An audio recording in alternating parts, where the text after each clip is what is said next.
Ngồi xuống đi. Ngồi vậy chứ. Ừ, ngồi xuống.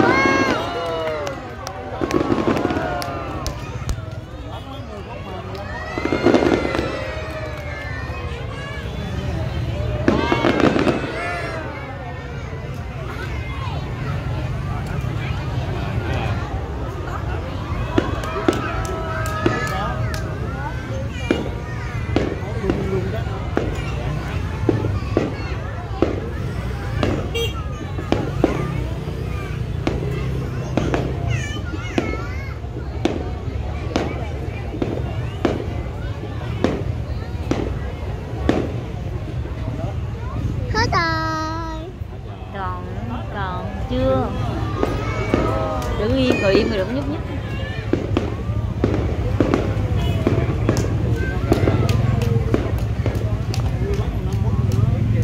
Kìa, beo la. Đâu? Kìa đó, đẹp chưa đó. Đẹp quá chứ, đẹp quá. Đó.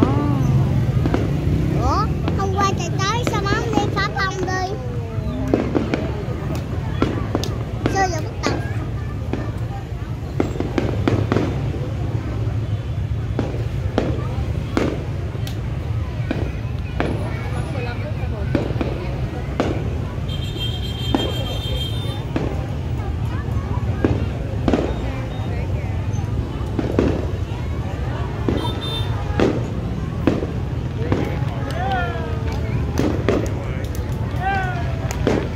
Hết rồi.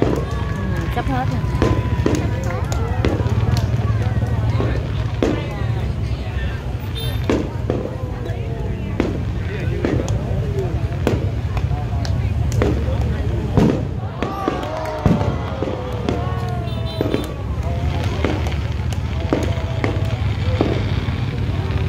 Hết rồi. Còn Ở sao nước ngoài vậy má? chưa, sắp xong rồi. Đó, này là hết rồi nè. Hết rồi. Hết rồi hả? Còn nữa đó. Đó.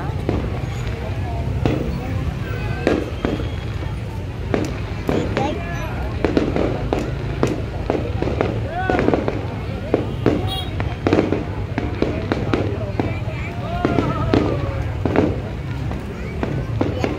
Đấy, đeo được nhích. Cái này là hết.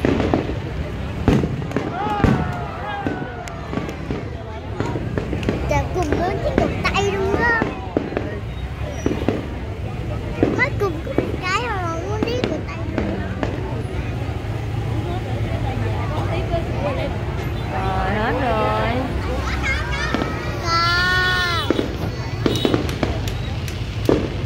Còn mà má.